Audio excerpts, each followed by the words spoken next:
11টার সময় বসে পড়েছি আমি এখন 1-1.5 কেজি মতন মাংস নিয়ে।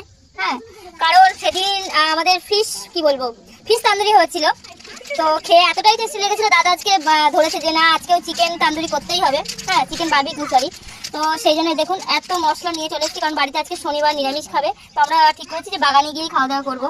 তো এই যে আমার মাংসটা রেডি হয়ে গেছে, এবার এগুলো দিয়ে ম্যাগিনেট করবো। লেবু তো নেই, চল গাছ থেকে পেরে আনা যায়। আমরা চলে এসেছি, কারি পাতা নেওয়া হয়ে গেছে, এবার লেবু গাছের থেকে, এখানে কিনতে হবে না, ফ্রি। তাহলে ফ্রি তো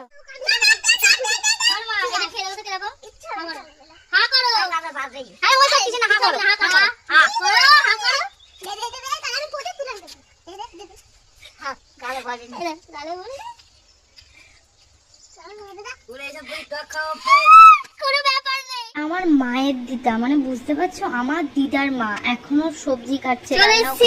আমরা হচ্ছে কি করতে, বারবিকিউ করতে দুপুরবেলা।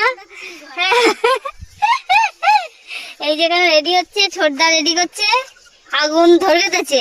ঠিক আছে, আমরা তেরিয়ে গিয়ে চিকেনটা ফেলবো।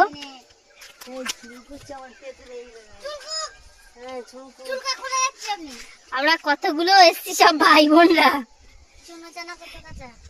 মিরাক্কেল, বিনা আগুনে আমরা দেখুন কিভাবে, সরি বিনা আগুনে আমরা কাঠে আগুন ধরাচ্ছি। মিরাক্কেল হয়ে গেছে দেখুন।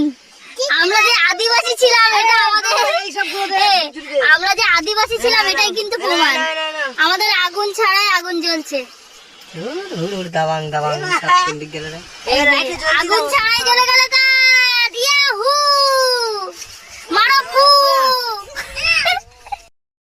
টেকনিক দেখুন,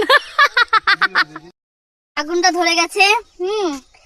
লাস্ট মোমেন্টে আমাদের কাছে আগুনই ছিল না, মানে ডিসলাইটটাও জ্বলছিল না, লাইটারটাও জ্বলছিল না।